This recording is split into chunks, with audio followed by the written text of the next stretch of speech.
Step 3, new amplitude. That's the difficult part. Step 4, new phi. इसी sequence में चलेंगे. पहले फाई निकालने की कोशिश करी तो मरेंगे, एम्पलीट्यूड पहले निकालने की कोशिश करी तो मरेंगे. मीन पोजीशन इसलिए चाहिए क्योंकि नापेंगे कहां से नहीं तो. ओमेगा सिस्टम की प्रॉपर्टी होती है कोई सा भी एम्पलीट्यूड ओमेगा सेम रहेगी, तो इसलिए पहले ओमेगा निकलेगी फिर एम्पलीट्यूड निकलेगा. ओके, ओरिजिनल ओमेगा 1 थी रूट के बाय एम, अभी भी सेम ओमेगा होगी कि डिफरेंट होगी? क्या हो जाएगी? के अपॉन, निकाल के दिखाऊं या आता समझ में? पक्का? कुछ लोग अभी हाँ भरते थे फिर बाद में रोते रहते सर मुझे समझ में नहीं आया था, कुछ से लॉजिक से लिख दिया. पक्का?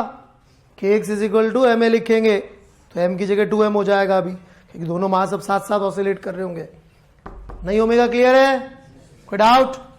मीन पोजीशन पे कोई चेंज नहीं आएगा. फोर्स नेचुरल लेंथ पे 0 होता था, अभी भी नेचुरल लेंथ पे ही 0 होगा.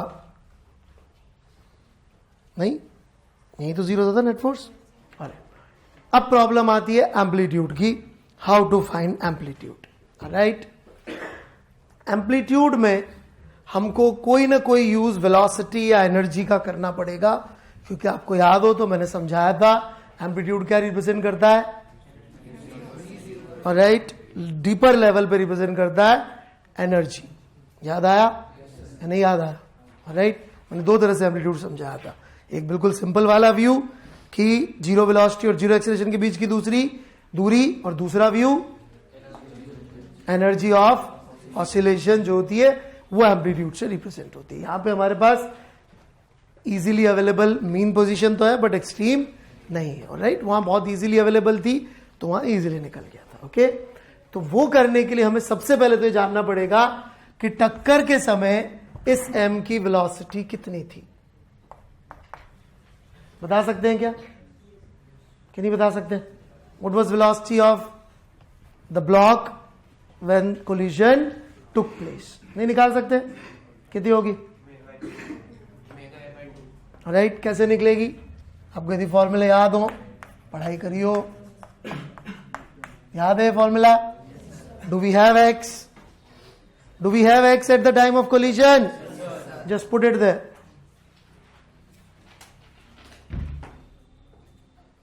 So you'll get velocity. कितनी आई? ओके, ये इस मास की वेलोसिटी थी जब दूसरा मास आके इसको टक्कर मारा. कोई कंफ्यूजन? कोई कंफ्यूजन?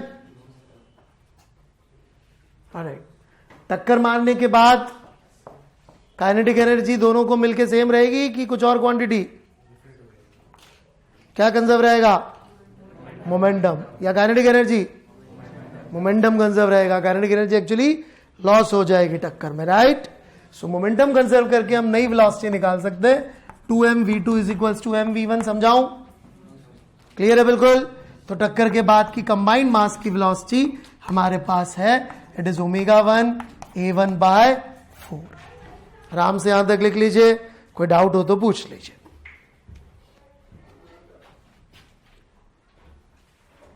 कोई भी स्टेप समझ में नहीं आए तो प्लीज फील फ्री.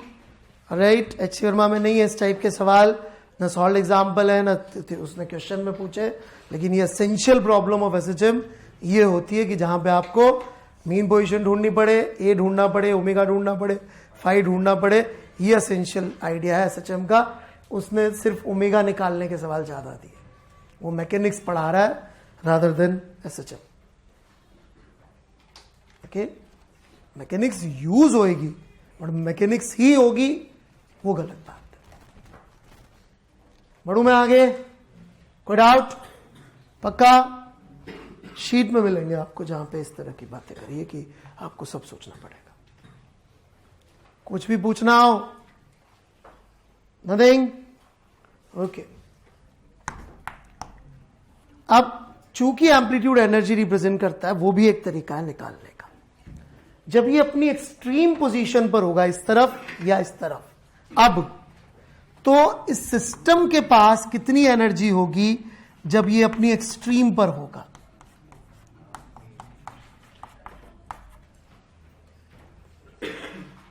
समझते हैं क्या मेरी बात? क्योंकि एक्सट्रीम पे तो वेलोसिटी तो जीरो है और स्प्रिंग कंप्रेस्ड है A2 या स्प्रिंग एक्सटेंडेड है A2। भाई ये तो अभी भी मीन पोजीशन आई सही। A2 कंप्रेस्ड है तो टोटल एनर्जी कितनी है सिस्टम के पास? हाफ के A2 स्क्वायर। नहीं आया समझ में? Where A2 is new amplitude of the combined mass। कितनी वेलोसिटी होगी यदि A2 है तो? दूरी जीरो। तो सारी एनर्जी किसमें इसके पास? पोटेंशियल की फॉर्म में। भाई यहां पे क्या होता है? पोटेंशियल होती है और काइनेटिक होती है। अपन ने मीन पोजीशन का ऐसा ग्राफ बनाया था पोटेंशियल जी का। दो ही तो एनर्जी थी, एक पोटेंशियल जो वेरी करती थी और काइनेटिक भी वेरी करती रहती थी। जब पोटेंशियल अपनी मैक्सिमम में पहुंचती थी तो काइनेटिक जीरो हो जाती थी। वही केस ले रहे हैं। Is this okay? और गिरने के पहले नहीं, लेकिन गिरने के बाद से टोटल एनर्जी कंजर्व है। गिरने के दौरान तो एनर्जी फिर कंजर्व नहीं रही, वेस्ट हो गई, राइट? लेकिन उसके बाद से तो मैकेनिकल एनर्जी कंजर्व्ड है।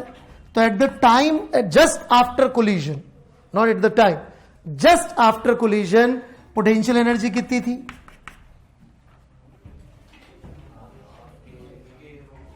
हाँ, के A√3/2 का square. Are you there with me? ये पोटेंशियल थी, सिर्फ पोटेंशियल ही थी क्या इसके पास? काइनेटिक भी थी। कितनी काइनेटिक थी? Half 2m। कौन सी वेलोसिटी लिखूं? V2।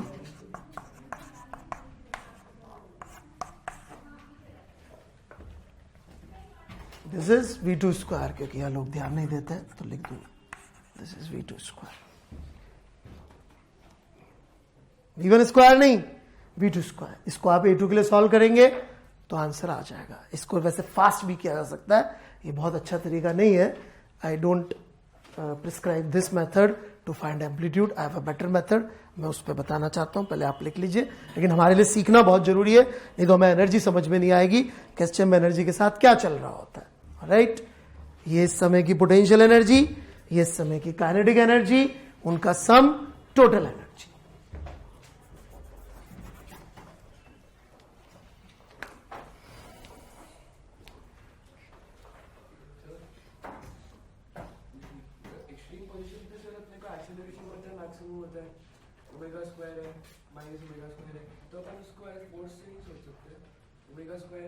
लोग ऐसे करते हैं, सर ये अपन को पता है, इसके बाद सोच सकते हैं।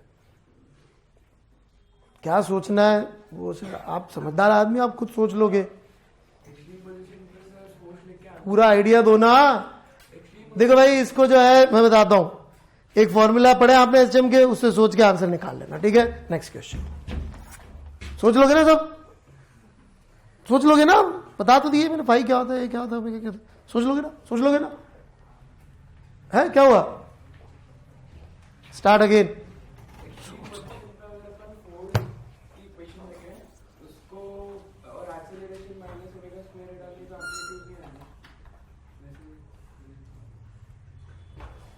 एक्सट्रीम पोजीशन पे फोर्स कितना होगा? x होगा। ओके, उसको एक्सेलरेशन के बराबर कर देते, राइट? एक्सट्रीम पोजीशन के। ओके, आ गया? ये आपने सोचा होगा, राइट? लिखा था क्या? हाँ,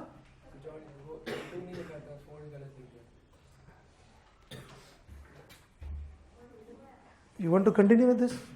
Sure? All right.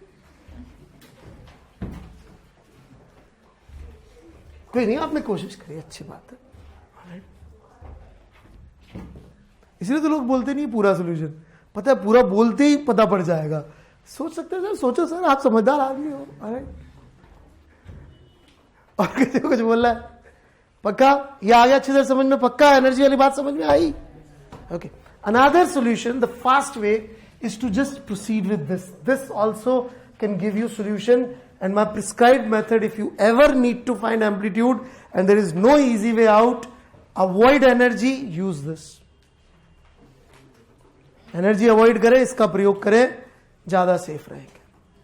ओके, क्यों? क्योंकि एनर्जी में एक पंगा होता है, जो मैंने अभी डिस्कस नहीं किया है। अभी HCV आप करके आएंगे तब डिस्कस करूंगा कि देखो ये लफड़ा हो रहा है एनर्जी में।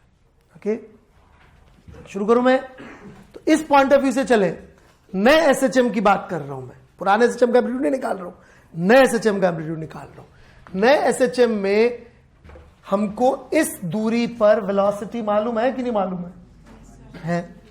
तो v2 is equals to omega 2 under root a2 square minus X square.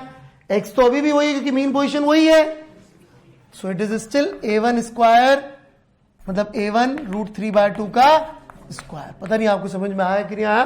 मैंने सब कुछ नया डाल दिया है, एक्स पुराना रखा है क्योंकि वो अभी भी वही है। मीन पोजीशन से तो गिरने के जस्ट बाद भी दूरी उतनी थी, सीधे a2 निकल जाए।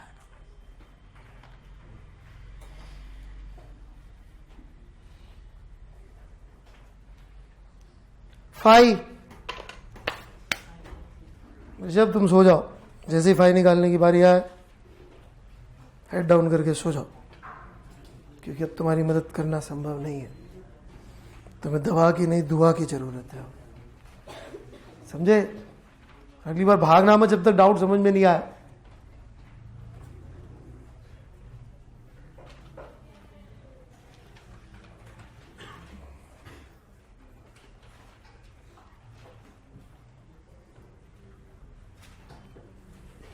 गेट खोल दे यार पीछे जरा।